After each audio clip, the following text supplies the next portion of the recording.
Google Consent Mode v2 is an updated mechanism that allows your website to adjust how Google tags behave based on each visitor's consent choices. In simple terms, it's a built-in way to make Google Analytics, Google Ads, and other Google tags respect the user's cookie consent. When a user visits your site, they might accept or decline different types of cookies or tracking. Consent Mode acts like a translator between your consent banner and Google's tags. It tells the tags what they are allowed or not allowed to do, depending on the user's answers. So what's new in version 2, v2? The original Consent Mode, now retroactively called v1, had two main settings: ad storage, controlling cookies storage for advertising purposes like Google Ads conversion tracking; analytics storage, controlling cookies storage for analytics like GA4. Consent Mode v2 adds two more granular consent signals to better align with privacy laws. Add user data indicates whether the user consents to their personal data, like identifiers, being used for advertising purposes. Ad personalization indicates whether the user consents to their data being used for personalized ads/remarketing. These two are in addition to ad storage and analytics storage, which still exist. The new parameters let us capture more nuance. For example, a user might consent to basic ads, allowing ad storage, but not to personalized targeting, denying ad personalization. With v2, your site can communicate that distinction to Google. Importantly, Consent Mode v2 was introduced in late 2023 as part of Google's efforts to meet stricter EU privacy requirements. Google announced that if you track users in the EU EEA, you must implement Consent Mode v2 by March 2024 to continue using certain Google Ads and Analytics features. In other words, by 2025, this is no longer optional for many, it's the standard. If you rely on Google services for tracking or advertising in regions like Europe, implementing GCM v2 is critical to both stay compliant and keep your data flowing. In summary, Google Consent Mode v2 is the technology that bridges user consent with Google's tracking tools in a privacy-conscious way. It builds on the earlier version by adding more detailed consent controls, ensuring that how Google uses data can be tailored to what the user agreed or didn't agree to. Through the rest of this course, we'll see why this matters and how to put it into practice. Why all this fuss about consent management? Simply put, today's internet users and laws demand that individuals have control over their personal data. Consent management refers to the processes and tools a website uses to ask for, obtain, and enforce users' choices about data collection, especially via cookies and trackers. It's incredibly important for several reasons. 1. Legal compliance. Around the world, privacy regulations like the GDPR in Europe and CCPA in California require websites to handle personal data transparently and lawfully. Often this means you must get user consent before dropping non-essential cookies or using personal data for advertising. Proper consent management is how you comply and avoid severe penalties. We'll detail those laws soon. 2. User trust. Users are more privacy aware than ever. A clear consent experience, like a well-designed cookie banner and a no-surprises privacy policy, builds trust. If visitors feel you respect their preferences, they're more likely to stay on your site and come back. On the flip side, if your site tries to sneak in tracking or has a confusing opt-out process, users may lose trust or leave. Consent management, when done right, enhances your brand's reputation for respecting privacy.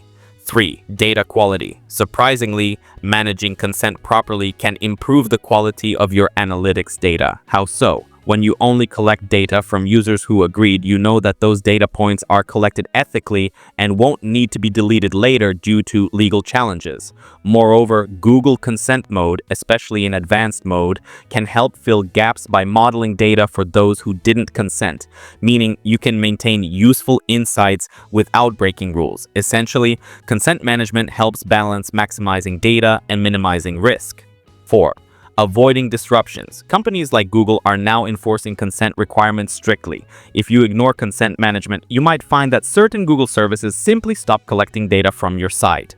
For instance, without consent mode v2, Google Analytics and ads may stop logging EU user behavior. Worse, Google Ads accounts could face restrictions. So, managing consent isn't just about law or users, it's become a requirement set by platforms you rely on. 5.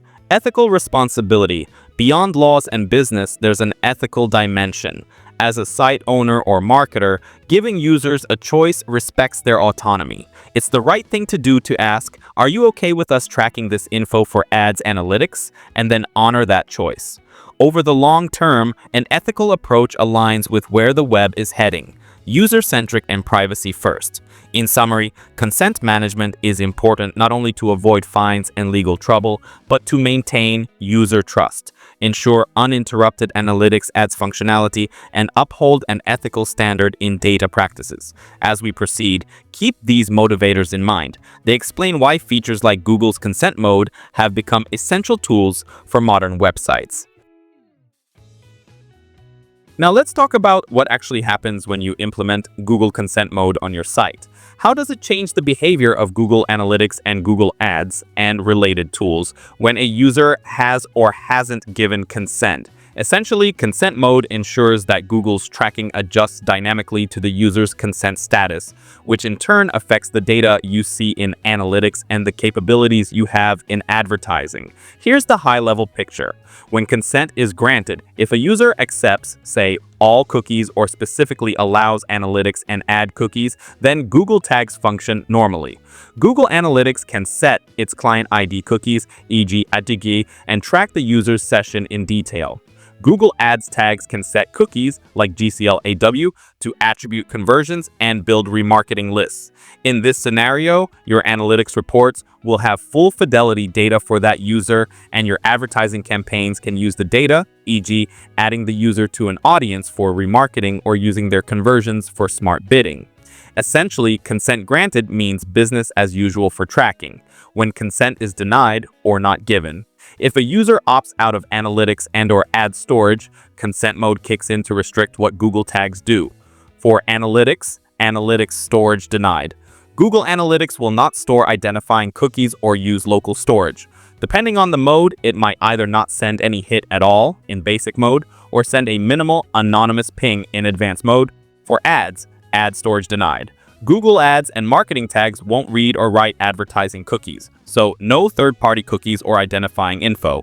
Yet, in advanced mode, they can still send a ping to Google, noting that an event, like a page view or conversion, happened, just without personal identifiers. These cookieless pings contain aggregate or anonymous data. Google then uses modeling techniques to infer or fill in conversions and traffic in your reports. In other words, even if a user said no to tracking, you might still see their conversion counted in Google Ads via modeled data, but you won't have them in a remarketing list because that would require identifying them, which is not allowed without consent. Let's break that down further. Analytics impact. Suppose 30% of users decline analytics cookies. Without consent mode, those users would either be completely untracked if your banner blocks GA by default, or you'd be violating policy by tracking them anyway. With consent mode advanced, Google Analytics 4 will still receive a hit, but it won't include user identifiers or cookies. Those hits are flagged as unconsented. GA4 then uses them in aggregate to model trends. You might not see those individual users in real time, but GA4's reports will use statistical models to estimate total users, conversions, etc. The result, your GA4 data is more complete than it would be if you simply dropped all denied users, yet you're respecting that you didn't drop cookies on them. If you use basic mode, no data without consent, then GA simply has a gap for those users, meaning your analytics will undercount actual traffic, perhaps significantly if many users opt out. Advertising impact. This is perhaps even more crucial for marketers. When ad storage is denied, you can't do personalized advertising for that user. They won't be added to Google Ads remarketing audiences, and you can't access their advertising ID. However, if you've implemented consent mode, Google Ads conversion tags will still fire a conversion ping with no user identifiers. Again, only in advanced mode.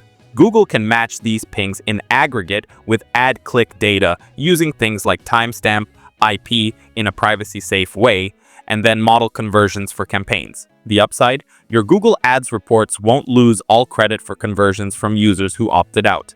Many of those conversions will still appear, labeled as modeled.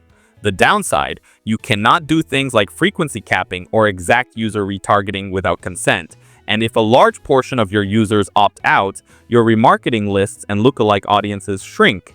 Essentially, consent mode tries to minimize the loss of measurement and optimization by sending limited data when full data isn't allowed. One way to think of it, consent mode introduces a graceful degradation. Instead of a binary all or nothing, track fully versus track nothing, it offers a middle ground where even no consent scenarios provide some non-identifying data for measurement.